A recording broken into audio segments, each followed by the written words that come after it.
आज हम accounting question की प्रॉब्लम नंबर 5 को सॉल्व करेंगे। अस्सलाम वालेकुम and welcome to my YouTube channel. यहाँ पे बताया हुआ है कि जो बशीर एंड कंपनी है उनकी यहाँ पे फॉलोइंग ट्रांजैक्शन है, तो हम इसको अकाउंटिंग क्वेश्चन की फॉर्म में करेंगे। तो सबसे पहले हम यहाँ पे अकाउंटिंग इक्वेशन लिखेंगे जो asset is equal to liabilities plus proprietorship होती है। तो इस क्वेश्चन के हमारे पास फर्स्ट ए ट्रांजैक्शन है, इन्वेस्टमेंट कैश आर एस 10,000, यानी कि बिजनेस में 10,000 कैश इन्वेस्ट किया गया। तो इस ट्रांजैक्शन में हमारे पास एक कैश आ रहा है और दूसरा जो अमाउंट बिजनेस में इन्वेस्ट की जाती है उसको हम कैपिटल कहते हैं। तो नेक्स्ट हमारे पास कैपिटल आ रहा है। एसिड के नीचे कैश की हेडिंग दे के लिखेंगे हम 10,000, क्योंकि कैश हमारे पास एक एसिड होता है। और प्रोप्राइटरशिप के नीचे कैपिटल की हेडिंग दे के हम लिखेंगे 10,000, यानी कि बिजनेस में 10,000 कैश इंट्रोड्यूस हुआ और वो अमाउंट बिजनेस में इन्वेस्ट की गई, इस वजह से बिजनेस में 10,000 कैपिटल भी इन्वेस्ट किया गया। नेक्स्ट हमारे पास इसकी बी ट्रांजैक्शन है। उससे पहले यहाँ पे हम बी की हेडिंग देंगे साइड पे, और ये 10,000 है इसको नीचे लेके आएंगे, इज इक्वल टू इस साइड का भी जो हमारे पास राइट हैंड साइड का 10,000 है उसको भी नीचे लेके आएंगे। तो सेकंड हमारे पास बी ट्रांजैक्शन ये है, purchase merchandise for cash R S 3,000, कि बिजनेस ने 3,000 की मर्चेंडाइज परचेज की और कैश पेमेंट की। तो यहाँ पे हमारे पास मर्चेंडाइज आ रही है जो कि हमारे पास एसिड होते हैं, तो एसिड के नीचे हम गुड की हेडिंग दे के लिखेंगे 3,000। इट्स मीन के 3,000 की मर्चेंडाइज बिजनेस में इंट्रोड्यूस हुई और कैश में से यानी कि 10,000 में से हम 3,000 को लेस करेंगे, क्योंकि मर्चेंडाइज परचेज की गई और रिटर्न कैश पेमेंट की गई, तो बिजनेस में से 3,000 कैश रिड्यूस हुआ। जब हम 10,000 में से 3,000 को लेस करेंगे तो ये हमारे पास 7,000 आ जाएगा और यहाँ पे हमारे पास right hand side remain same रहे। नेक्स्ट हमारे पास इस क्वेश्चन की ट्रांजैक्शन नंबर सी है, sold merchandise to Ali an account for Rs 1600 which he had purchased for Rs 1250, के बिजनेस ने अली को 1600 की मर्चेंडाइज सोल्ड की जिनकी कॉस्ट प्राइस 1250 थी। तो यहाँ पे देखें कि बिजनेस अली को अकाउंट पे चीज़ें सेल कर रहा है, इट्स मीन कि क्रेडिट पे ट्रांजैक्शन हो रही है, सेल ट्रांजैक्शन हो रही है। तो बिजनेस के पास डेटर जनरेट हो रहे हैं। डेटर हमारे पास एसिड होते हैं, तो एसिड के नीचे हम डेटर की हेडिंग दे के सी ट्रांजैक्शन में लिखेंगे 1600, के बिजनेस में 1600 के डेटर आ रहे हैं। और यहाँ पे बिजनेस ने जो चीज़ें या गुड्स सोल्ड की हैं उनकी कास्ट प्राइस थी 1250, तो इट्स मीन हमारे पास गुड्स की वैल्यू में से 1250 रिड्यूस हो रही है। तो 3,000 जो कि हमारे पास टोटल गुड की वैल्यू है उसमें से 1250 को लेस करेंगे तो ये हमारे पास 1750 आ जाएगा। अब देखें कि हमारे पास सेल प्राइस 1600 है और कास्ट प्राइस हमारे पास 1250 है, इट्स मीन जो हमारे पास 350 है वो हमारे पास प्रॉफिट हुआ। तो प्रॉफिट के अमाउंट को हम कैपिटल में ऐड करेंगे, 10,000 में हम 350 को ऐड करेंगे तो ये हमारे पास आ जाएगा 10,350। नेक्स्ट हमारे पास 4 या डी ट्रांजैक्शन है। सबसे पहले हम इनके अमाउंट को नीचे लेके आएंगे, 7,000 प्लस 1,750 प्लस 1,600, और इसी तरह से हम यहाँ पे राइट हैंड साइड पे भी 10,350 को नीचे लेके आएंगे। अब हमारे पास डी ट्रांजैक्शन है, purchase merchandise from mister Ismail on account of Rs 400, कि बिजनेस ने मिस्टर इस्माइल से क्रेडिट पे 400 की चीज़ें परचेज की। एक यहाँ पे देखें कि हमारे पास 400 की मर्चेंडाइज आ रही हैं और दूसरा हमारे पास क्रेडिटर जनरेट हो रहे हैं क्योंकि बिजनेस क्रेडिट पे परचेज कर रहा है। जब भी बिजनेस क्रेडिट पे कोई भी चीज़ परचेज करेगा तो बिजनेस के पास क्रेडिटर जनरेट होंगे, और जब भी बिजनेस क्रेडिट पे कोई चीज़ सेल करेगा तो हमारे पास डेटर जनरेट होंगे। क्रेडिटर बिजनेस के लिए लायबिलिटी होती है क्योंकि बिजनेस ने फ्यूचर में पेमेंट करनी होती है, और डेटर बिजनेस के लिए एसेट होते हैं क्योंकि बिजनेस ने फ्यूचर में इनसे अमाउंट रिसीव करनी होती है। तो यहाँ पे बिजनेस क्या कर रहा है, क्रेडिट पे चीज़ें परचेज कर रहा है।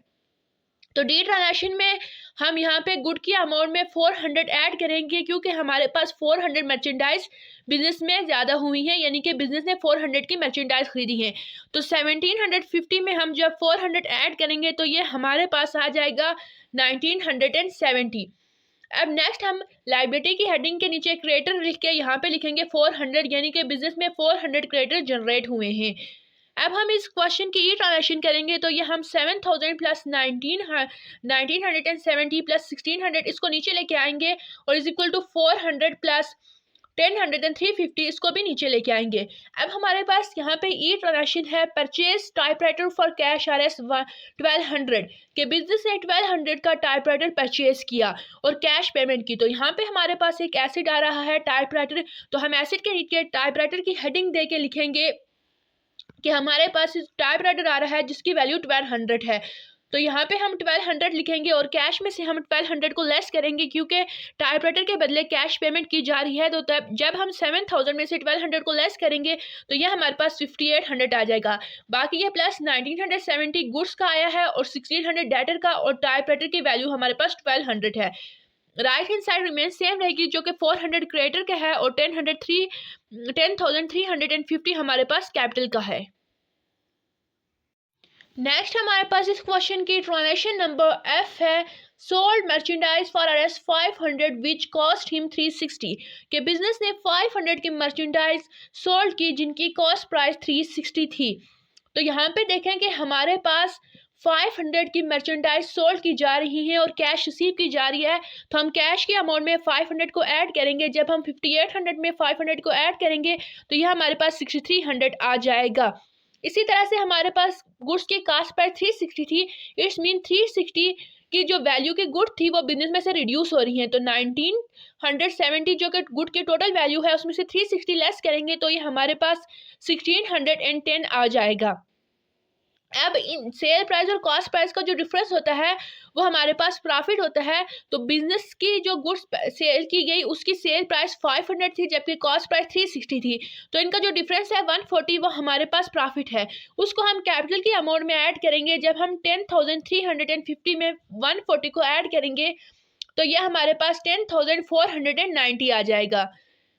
अब नेक्स्ट हमारे पास इस क्वेश्चन की ट्रांजेक्शन नंबर G है, तो हम ये कैलकुलेशन नीचे लेके आएंगे जो कि F ट्रांजेक्शन में हमने की थी 6300 प्लस 1610 प्लस 1600 प्लस 1200। इसी तरह से राइट हैंड साइड पे 400 प्लस 10,490। तो यहाँ पर हमारे पास इस क्वेश्चन की G ट्रांजेक्शन है, रिसीव RS 500 फ्रॉम अली कि बिजनेस ने अली से 500 रिसीव किया क्योंकि बिजनेस ने उसको क्रेडिट पे चीज़ें सेल की थी। तो यहाँ पे देखेंगे हमारे पास 500 आ रहा है तो हम कैश में 500 ऐड करेंगे और यहाँ पे जो डेटर की अमाउंट थी 1600 उसमें से 500 को लेस करेंगे। हमने 500 को लेस इस वजह से किया क्योंकि अली ने जो टोटल बिजनेस से क्रेडिट लिया था या क्रेडिट पे चीज़ें परचेज की थी वो 1600 की थी।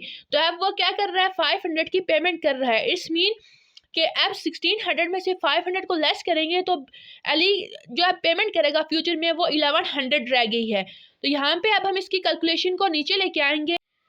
अब हमारे पास इस क्वेश्चन की एज ट्रांजेक्शन है, paid salaries to employ in cash RS 300 business ने 300 एम्प्लॉय को सैलरी पे की।